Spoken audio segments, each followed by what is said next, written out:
बिस्मिल्लाहिर्रहमानिर्रहीम। अस्सलाम वालेकुम जी बच्चों, लास्ट टाइम हम स्टार्ट किया रहे थे इन्वायरमेंटल केमिस्ट्री और उसमें हमने डिस्कस किया था कि इन्वायरमेंटल केमिस्ट्री जो है इन्वायरमेंटल इन्वायरमेंट्स के बारे में इंफॉर्मेशन प्रोवाइड करती है, यानी कि वो कौन कौन से फैक्टर है जो माहौलियाती तब्दीलियों क्रिएट करते हैं या माहौल पर डिपेंड करते हैं। उसके अलावा इसको हमने रिलेट किया था मेडिसन के साथ, एग्रीकल्चर के साथ, इंजीनियरिंग के साथ। और इसके बाद हमने इन्वायरमेंट्स के कंपोनेंट्स डिस्कस किए थे, हाइड्रोस्फीयर, एटमॉस्फेयर, लिथोस्फीयर, हाइड्रोस्फीयर। जी आज हम डिस्कस करेंगे बायोस्फीयर।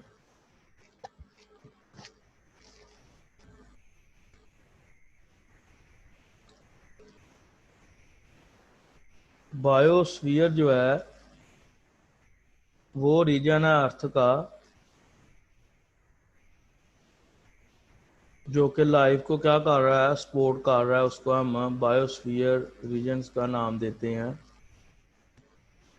इसमें क्या क्या शामिल है? लोअर एटमॉस्फेयर, ओशन, दरिया, समुंदर, रिवर, दरिया, लेक्स, झीलें, soil and solid sediments that actively interchangeable materials.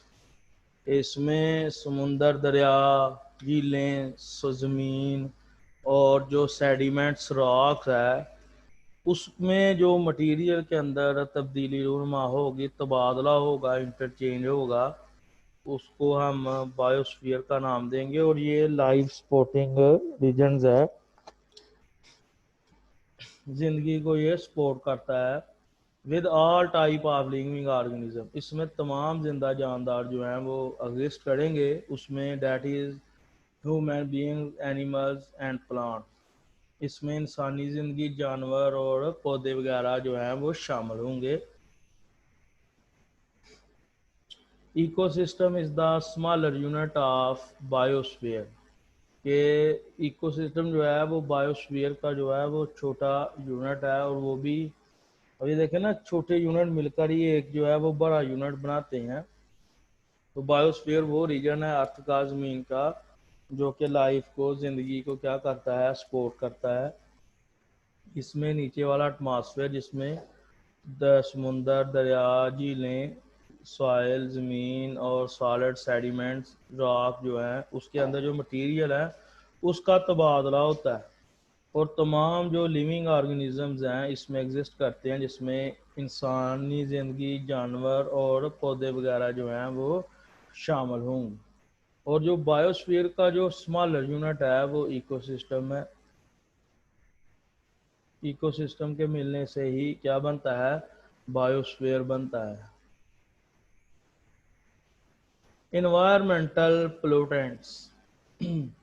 Pollutants ऐसे केमिकल जो इन्वायरमेंट को पोल्यूट कर दें, तो ऐसे पोल्यूटेंट्स को हम इन्वायरमेंटल पोल्यूटेंट्स का नाम देते हैं। Any substance in the environment, कोई भी सब्सटेंस जो कि माहौल के अंदर किसके ऊपर, इंसानी सेहत, क्वालिटी ऑफ लाइफ और इकोसिस्टम का जो कुदरती फंक्शन है उसको डिस्टर्ब करे, उसको अफेक्ट करे, तो ऐसे पोल्यूटेंट्स को, ऐसे सब्सटेंस को हम इन्वायरमेंटल पोल्यूटेंट्स का नाम देंगे। Any substance in the environment which adversely affect the human health, quality of life and natural functioning of ecosystem is known as environmental pollutants। अब ये देखें कि किस तरह ये इन्वायरमेंटल पोल्यूटेंट्स जो है, इसको आगे हम डिस्कस करते हैं फर्दर कि इसकी जो है टू टाइप्स हैं, प्राइमरी पोल्यूटेंट्स और सेकेंडरी पोल्यूटेंट। ये सब्सटेंस के सोर्सेज होते हैं जहाँ से ये एलिमिनेट होते हैं। एक तो इसका नेचुरल सोर्स है, दूसरा इसका क्या होता है, इसका ह्यूमन एक्टिविटीज सोर्सेज होता है। कि एक तो कुदरती सोर्स है पोल्यूटेंट्स का, और दूसरा क्या है, इंसानी सरगर्मियों की वजह से ये जो हैं वो बनते हैं। फॉर एग्जांपल आप देखें कि जो कार्बन डाइऑक्साइड की आप बात कर लें तो कार्बन डाइऑक्साइड नेचुरली भी बढ़ रही है और ह्यूमन एक्टिविटीज़ की वजह से भी बढ़ रही है। अब कार्बन डाइऑक्साइड की क्या खासियत है कि ये ग्लोबल वार्मिंग और ग्रीन हाउस इफेक्ट का वजह बनती है। आपने प्रीवियस क्लासेस में डिस्कस किया होगा कि फ्यूल को बर्न करने से क्या बनती है, कार्बन डाइऑक्साइड, और कार्बन डाइऑक्साइड एटमॉस्फेयर में चली जाती है ड्यू टू लो डेंसिटी। और अब ये क्या होता है कि जब सूरज से रोशनी आती है, कॉस्मिक रेज आती हैं या कोई भी रेडिएशन आती हैं, तो वो अर्थ के साथ टकरा कर तो रिफ्लेक्ट होती हैं। अब कार्बन डाइऑक्साइड की क्या खासियत है कि ये जो रेडिएशंस हैं इनको इसने क्या कर लेना है, जज़ब कर लेना है। अब इनके अंदर रेडिएशन के अंदर क्या है, एनर्जी है। अब वो एनर्जी जो है वो उसकी वजह से क्या होगा, टेम्परेचर क्या होगा, इंक्रीज होगा। वो टेम्परेचर इंक्रीज होने को हम कहते हैं ग्लोबल वार्मिंग, कि हमारे जो अर्थ है उसका टेम्परेचर जो है वो इंक्रीज हो गया है। तो उसकी वजह से फिर जो है वो ग्रीन हाउस इफेक्ट जो है वो क्रिएट होगा, उसकी वजह से ग्लोबल वार्मिंग क्रिएट होगा।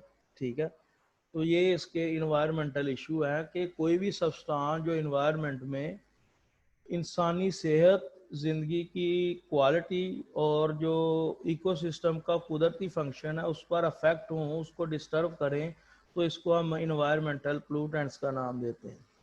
अब इसी तरह एक और एग्जांपल ले लीजिए, अगर आप, हम इंडस्ट्री में मुख्तलिफ केमिकल प्रिपेयर कर रहे हैं, तो इंडस्ट्री की चिमनी से जो स्मोक निकल रहा है उसमें से कौन सी गैसें हैं, कार्बन डाइऑक्साइड है, सल्फर डाइऑक्साइड है, नाइट्रोजन डाइऑक्साइड है। ये गैसें लो डेंसिटी की वजह से एटमॉस्फेयर में ट्रांसफ़र हो जाएंगी, वहाँ पर ये वाटर वेपर के साथ रिएक्ट करके एसिड बनाएंगी। वो एसिड जो है वो ज़मीन के ऊपर जो है वो बारिश की फॉर्म में फॉल होगा, जिसको हम एसिड रेन का नाम देंगे। आगे वो भी जाके इन्वायरमेंट पर क्या करेगा, अफेक्ट करेगी एसिड रेन। तो ये भी एक जो है वो सब्सटेंस, यानी कि आप कह लें इसको कि ये इन्वायरमेंटल जो है उसको डिस्टर्ब करने में, या डिस्टर्ब कर रहा है ये फैक्टर। तो अगर इसकी तरह इसकी एक और एग्जांपल ले ली जाए, हाइड्रोकार्बन फ्यूल, जिसे हम अगर अपने जनाब घरेलू इस्तेमालात के लिए और दूसरा कारखानों में जो है या पावर जनरेशन में इस्तेमाल करते हैं, कोल को या नेचुरल गैस को, तो एक तो उसका फ़ायदा ये है कि हम उससे सीमेंट बना रहे हैं, फर्टिलाइज़र बना रहे हैं, ठीक है, और उसको मकासद के लिए इस्तेमाल कर रहे हैं। लेकिन उसका जो साइड प्रोडक्ट बन रहा है, जो पोल्यूटेंट्स बन रहे हैं, वो इन्वायरमेंट को क्या कर रहे हैं, पोल्यूट कर रहे हैं।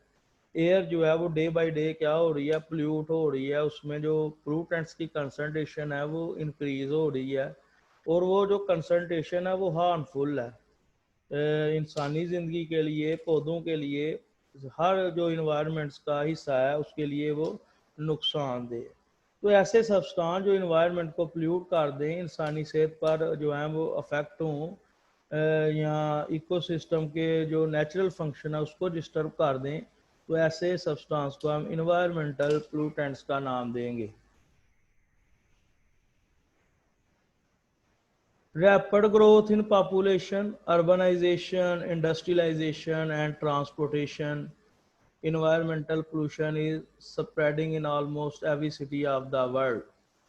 कि दिन ब दिन जो है वो क्या हो रही है, पॉपुलेशन बढ़ रही है, लोग जो हैं वो गाँव से जो है वो क्या कर रहे हैं, शहरों में जो है नकल मकानी कर रहे हैं दिन ब दिन जो है। अब देखिए इंडस्ट्रियलाइजेशन, ज़्यादा से ज़्यादा कारखाने बन रहे हैं, ट्रांसपोर्टेशन जो है इंसान जो है वो नकलो हमल के जो है वो मोर से मोर जो है वो ज़राए इस्तेमाल कर रहा है। तो ये तमाम चीज़ें जो हैं वो वजह बनती हैं इन्वायरमेंटल पोल्यूशन की, और ये दुनिया के हर सिटी में, हर शहर में जो है वो इन्वायरमेंटल पोल्यूशन जो है वो फैल गई है। अब ये देखें, जब पॉपुलेशन बढ़ेगी, पॉपुलेशन बढ़ने के लिए हमें क्या करना पड़ेगा, पॉपुलेशन बढ़ेगी तो क्या होगा, एरिया तो स्मॉल हो रहा है, लेकिन उसके लिए जो ग्रोथ है वो इंक्रीज हो रही है। अब हमने क्या करना है, हमने स्मॉल एरिए पर जो है वो ज़्यादा फसल पैदा करनी है। तो उसके लिए क्या चाहिए, हमें फर्टिलाइज़र चाहिए। फर्टिलाइज़र जब हम यूज़ करेंगे, फर्टिलाइज़र बनाने के लिए हमको क्या करना पड़ेगा, इंडस्ट्रीज़ में फ्यूल्स को क्या करना पड़ेगा, बर्न करना पड़ेगा। फ्यूल के बर्न होने से क्या बनेंगे, इन्वायरमेंटल पोल्यूटेंट्स। क्या बनेंगे, इन्वायरमेंटल पोल्यूटेंट। इसी तरह शहरों में शहरी आबादियाँ जो तमीर की जा रही हैं, ज़्यादा से ज़्यादा नकलो हमल की जा रही है, वहाँ पर जो है वो उसको भी ज़्यादा से ज़्यादा जो है घर बनाने पड़ेंगे हमें। घर बनाने के लिए हमें क्या करना पड़ेगा, वो जो ईंटें हैं वो दरकार होंगी। ईंटें किस में बनाई जाती हैं, भट्टों में। वहाँ पर क्या जलाया जाता है, कोयला जलाया जाता है। कोयले के जलने से क्या बनेंगे, पोल्यूटेंट्स बनेंगे। वो आगे क्या करेंगे, इन्वायरमेंट्स को क्या करेंगे, डिस्टर्ब करेंगे। इसी तरह इंडस्ट्रियलाइजेशन, अब पॉपुलेशन बढ़ गई है, पॉपुलेशन बढ़ने से और एरिया स्मॉल है, तो पॉपुलेशन बढ़ने से हमें क्या करना पड़ेगा, उनकी हर ज़रूरियात को।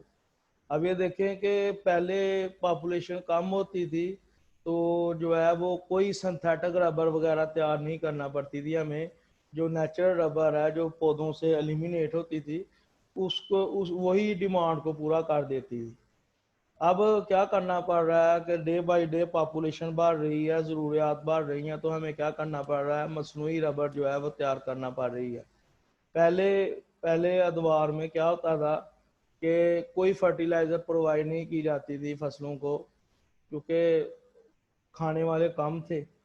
अब जो है वो खाने वाले लोग ज़्यादा हो गए हैं, तो इसलिए जो है वो एरिया स्मॉल है और दिन ब दिन जो है वो पॉपुलेशन बढ़ रही है। तो हमने छोटे से एरिए पर, अब हमारे पास अगर 1 एकड़ ज़मीन है तो उससे अगर हमने 40 या 50 टन जो है वो गंदम बनानी है, उससे हासिल करनी है, तो उसके लिए हमें क्या करना पड़ेगा, केमिकल प्रोवाइड करना पड़ेंगे। तो इसके लिए फर्टिलाइज़र हम यूज़ करेंगे जो उसकी क्रॉप की प्रोडक्शन को क्या करेंगे, इंक्रीज करेंगे। तो फर्टिलाइज़र बनाने के लिए भी तो हमें क्या चाहिए, फ्यूल चाहिए। तो फ्यूल के बर्न होने से फर्टिलाइज़र तो बन जाएगी, लेकिन वो बर्निंग से जो है वो प्लूटेंट्स बनेंगे जो कि इन्वायरमेंट्स को क्या करेंगे, पोल्यूट करेंगे। अब ये देखें, जदीद दौर आ गया है। अब जो है वो महीनों का सफ़र जो है वो, सालों का सफ़र जो है वो घंटों में जो है वो तब्दील हो गया। मोटर गाड़ियां हैं, ठीक है, हवाई जहाज हैं। तो इन सब में भी क्या हो रहा है, फ्यूल बर्न हो रहा है। वो फ्यूल के बर्न होने से जो वेस्ट प्रोडक्ट बन रहा है वो क्या कर रहा है, इन्वायरमेंट्स को क्या कर रहा है, पोल्यूट कर रहा है। यानी कि एक तरफ तो हम अपनी सहूलियात की तरफ चले गए हैं, लेकिन साथ में उसका एक साइड प्रोडक्ट जो है वो इन्वायरमेंट्स को पर क्या कर रहा है, इफेक्ट कर रहा है। तो कोई भी सब्सटेंस जो कि इन्वायरमेंट्स को अफेक्ट करे, क्वालिटी ऑफ लाइफ को डिस्टर्ब करे या इकोसिस्टम के फंक्शन को डिस्टर्ब करे, तो ऐसे सब्सटेंस को हम इन्वायरमेंटल पोल्यूशंस का नाम दे देते हैं। पोल्यूशन की इकसाम, पोल्यूशन की 3 इकसाम है, air pollution, land pollution and water pollution. हवाई आलूदगी, ज़मीनी आलूदगी और आबी आलूदगी। इन तीनों आलूदगी में अगर पोल्यूशंस की जो टाइप्स हम डिस्कस कर रहे हैं, one is air pollution, second is land pollution, third is water pollution. तो इसमें ज़्यादातर जो वजह है वो ह्यूमन एक्टिविटीज़ की वजह से है। ये देखें, अब केमिकल बनाने के लिए हम इंडस्ट्री में फ्यूल को बर्न करते हैं, तो वो जो गैसेस बनती हैं, गैसेस एलिमिनेट हो रही हैं चिमनी से, इंडस्ट्रीज की चिमनी से। वो लो डेंसिटी की वजह से एटमॉस्फेयर में जा रही हैं, वहाँ पर फ़ज़ा को क्या कर रही हैं, आलूदा कर रही हैं। तो ये ज़मीनी आलूदगी है। इसी तरह लैंड पोल्यूशन, ज़मीनी जो आलूदगी है। हवाई आलूदगी के बाद जो ज़मीनी आलूदगी है, इसमें भी ह्यूमन एक्टिविटीज़ का जो है वो ज़्यादा जो है वो इन्वॉल्व है। ह्यूमन एक्टिविटी जो इंसानी सरगर्मी है उसका ज़्यादा जो है वो करदार है ज़मीनी आलूदगी फैलाने में। या हम जो है वो वेस्ट मटेरियल को जो है वो डंप नहीं करते, उसको जनाब ऐसे ही ओपन लैंड पर क्या कर देते हैं, फेंक देते हैं, जिससे ज़मीनी आलूदगी बढ़ती है। या इंडस्ट्रीज में कोई भी केमिकल तैयार किया जाता है तो जो सॉलिड वेस्ट बनता है वो ऐसे ही हम फेंक देते हैं, वो आगे जाके ड्रिंकिंग वाटर और सरफेस ग्राउंड वाटर और सरफेस वाटर को क्या करता है, पोल्यूट करता है। तो ये भी जो है वो पोल्यूशन की टाइप है। इसी तरह वाटर पोल्यूशन में आबी आलूदगी, अब ये देखें इसमें भी ज़्यादातर जो है वो ह्यूमन एक्टिविटीज़ का रोल है, इंसानी सरगर्मियों का किरदार है पानी को आलूदा करने में।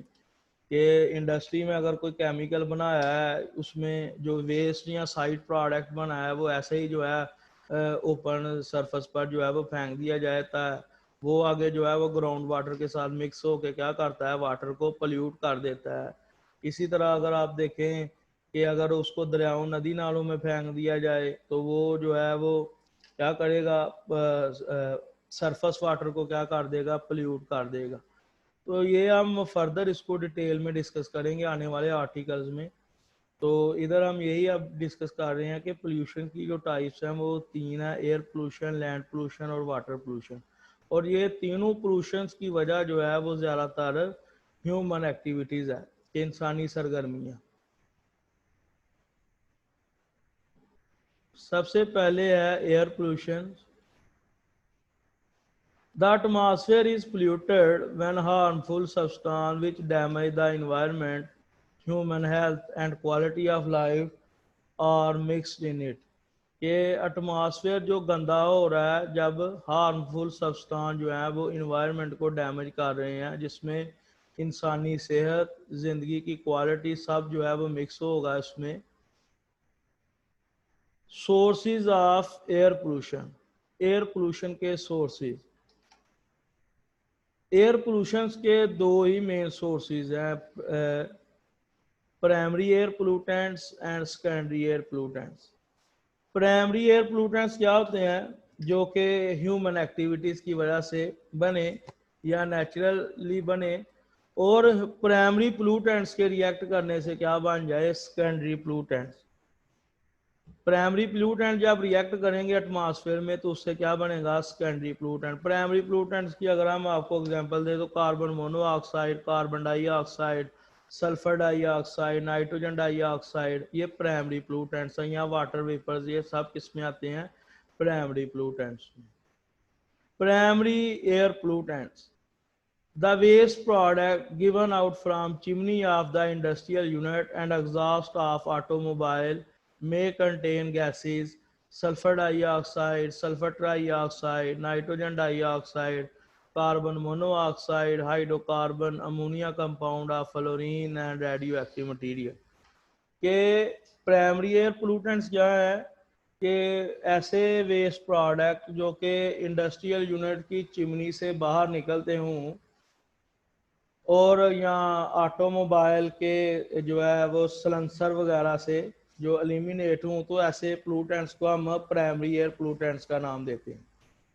यानी कि जब आप चिमनी में से किसी भी फ्यूल्स को, कोयले को जलाएंगे, नेचुरल गैस को जलाएंगे, तो उससे जो गैसेस बनेंगी जिनकी डेंसिटी लो होती है वो प्राइमरी पोल्यूटेंट्स कंसीडर किए जाते हैं। मिसाल के तौर पर जब हम पेट्रोलियम को जलाते हैं जिसमें सल्फर के कंपाउंड मौजूद हों तो उससे कौन सी गैस बनेगी, sulphur dioxide, sulphur trioxide, nitrogen dioxide. Carbon monoxide कैसे बनेगी, जब हम वुड को बर्न करेंगे, अनकम्प्लीट कंबंशन जब होगी तो तब क्या बनेगी, carbon monoxide. Hydrocarbon, ammonia compound of fluorine, fluorine के जो है अमोनिया कंपाउंड इसमें शामिल होंगे, और रेडियो एक्टिव मटीरियल। तो ये सब जो है वो प्राइमरी पोल्यूटेंट्स कहलाएंगे, और इनका सोर्सेज क्या होता है, नेचुरली और human activities. These waste product, ये जो वेस्ट प्रोडक्ट है ज़ाया शुदा हासिलात हैं, इसको हम क्या नाम देंगे, प्राइमरी एयर पोल्यूटेंट्स का। अब कुछ इंडस्ट्रियां जो हैं वो, कुछ कारखाने जो हैं वो जदीद हो गए हैं, उन्होंने क्या किया है, जब उनको इन्वायरमेंटल इशू का पता चला है तो उन्होंने क्या कर दिया, कन्वर्टर लगा दिए हैं चिमनी के माउथ के ऊपर, कन्वर्टर लगा दिए हैं जो हार्मफुल जो पोल्यूटेंट्स हैं उसको क्या कर देते हैं, प्यूरीफाई कर देते हैं, यानी कि फिल्टर में से पास होते हैं, तो वो जो हार्मफुल सब्सटेंस है वो वहीं स्टॉप हो जाते हैं और नॉन हार्मफुल जो सब्सटेंस है वो उसमें से एलिमिनेट हो जाते हैं।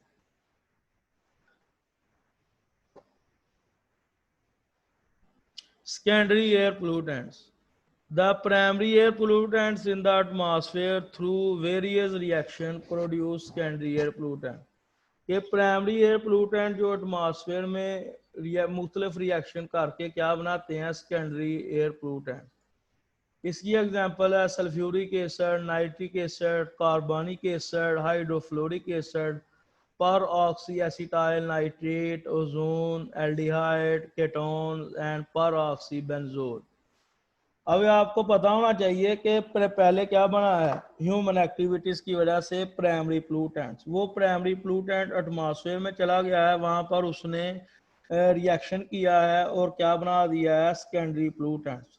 सेकेंडरी प्लूटेंट जो है वो क्या करेंगे, इन्वायरमेंट्स को क्या कर देंगे, पोल्यूट कर देंगे। अब ये देखें, फॉर एग्जांपल सल्फ्यूरिक एसिड है, तो ये कैसे बन रहा है, जब आप इंडस्ट्रीज में पेट्रोलियम को या कोयले को बर्न कर रहे हैं या ऑटोमोबाइल में पेट्रोलियम गैसोलीन को बर्न कर रहे हैं, तो क्या निकल रही है उसमें से, sulphur dioxide gas. Sulphur dioxide gas जो है वो लो डेंसिटी की वजह से जो है वो एटमॉस्फेयर में शिफ्ट हो जाएगी, वहाँ पर इसकी कैटालिटिकल ऑक्सीडेशन होगी सल्फर ट्राइऑक्साइड में, फिर वो सल्फर ट्राइऑक्साइड वाटर वेपर के साथ रिएक्ट करके क्या बना देगी, सल्फ्यूरिक एसिड। अब वो सल्फ्यूरिक एसिड जो एसिड बना है वो एसिड रेन की फॉर्म में फॉल करेगा और मुख्तलिफ इक्वेटिव लाइफ और इंसानी सेहत पर को क्या कर देगा, डिस्टर्ब कर देगा। इसी तरह नाइट्रिक एसिड है, नाइट्रिक एसिड भी कैसे बनता है, ऑटोमोबाइल में से जब आप फ्यूल को बर्न करते हैं तो उसमें से नाइट्रोजन डाइऑक्साइड गैस निकलती है। अब नाइट्रोजन डाइऑक्साइड गैस जो निकल रही है वो एटमॉस्फेयर में चली जाएगी, वहां पर वाटर वेपर के साथ रिएक्ट करके नाइट्रिक एसिड बनाएगी। अब नाइट्रिक एसिड भी एसिड रेन की फॉर्म में जो है वो साइल पर फॉल करेगा और मुख्तलिफ जो है इसका डिसएडवांटेजेस होगा जो कि हम एसिड रेन में डिस्कस करेंगे। इसी तरह कार्बनिक एसिड है कि ऑटोमोबाइल में जब आप फ्यूल को बर्न करेंगे तो कार्बन डाइऑक्साइड बनेगी, या वुड को जब आप जलाएंगे कार्बन डाइऑक्साइड की कोयले की कंप्लीट कंबंशन करवा देंगे तो क्या बनेगा, कार्बन डाइऑक्साइड। अब वो कार्बन डाइऑक्साइड जो है वो एटमॉस्फेयर में वाटर वेपर के साथ रिएक्ट करके क्या बना देगी, कार्बनिक एसिड। वो भी कार्बनिक एसिड एसिड है और एसिड रेन की फॉर्म में सॉइल पर फॉल होगा और उसके भी मुख्तलिफ डिसएडवांटेजेस होंगे। तो ये देखें कि प्राइमरी प्लूटेंट से ही ये जो है वो क्या बन रहे हैं, सेकेंडरी प्लूटेंट्स।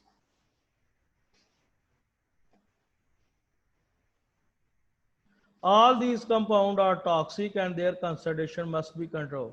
और जितने भी कंपाउंड हैं ये टॉक्सिक होते हैं और इसकी कंसंट्रेशन को क्या करना चाहिए, कंट्रोल करना चाहिए। मुनासिब इकदाम करने के बाद हम इसकी कंसंट्रेशन को क्या कर सकते हैं, कंट्रोल कर सकते हैं। अब ये देखें, ये नाइट्रोजन डाइऑक्साइड जो है कुदरती भी बनती है, जब गर्ज चमक होती है, आसमानी बिजली जब बनेगी तो हवा में क्या मौजूद है, नाइट्रोजन और ऑक्सीजन गैस। नाइट्रोजन ऑक्सीजन के साथ रिएक्ट करके नाइट्रिक ऑक्साइड यानी कि NO बना देगी। अब वो NO ऑक्सीजन के साथ रिएक्ट करके नाइट्रोजन डाइऑक्साइड बना देगी। ये तो है इसका नेचुरल सोर्सेज नाइट्रोजन डाइऑक्साइड बनने का या नाइट्रोजन फिक्सिंग बैक्टीरिया। इसका इतना इफेक्ट नहीं है, लेकिन जो इंसानी सरगर्मियों की वजह से नाइट्रोजन डाइऑक्साइड बन रही है उसकी कंसंट्रेशन जो है वो बहुत ज्यादा है। अब रोज तो नहीं ना आसमानी बिजली चमकती, रोज डेली तो आसमानी बिजली नहीं बनती या डेली बारिश नहीं होती, तो डेली तो नहीं ना नाइट्रोजन डाइऑक्साइड जो है नेचुरली बन रहा। वो बाज़ औक़ात बनता है जब बारिश का मौसम हो या मौसमियाती तब्दीली आए, तो लेकिन इंसान की वजह से तो डेली नाइट्रिक एसिड बन रहा है एटमॉस्फेयर में। तो इसलिए इंसानी सरगर्मियाँ जो हैं वो ज़्यादा डेंजरस हैं एज़ कम्पेयर टू नेचुरल। तो इसीलिए क्या करना चाहिए मुख्तलिफ इंडस्ट्रीज़ को या ऑटोमोबाइल कंपनीज को कि वो ऐसी टेक्नोलॉजी अडॉप्ट करवाएं कि जो ख़तरनाक गैसेस हैं उसको प्यूरिफिकेशन हो सके, वो एटमॉस्फेयर में जो है वो शिफ्ट ना हो सकें। तो जो इसको मुनासिब इकदाम करने के बाद ही हम अपने इन्वायरमेंट्स को इन पोलूटेंट्स से क्या कर सकते हैं, महफूज कर सकते हैं।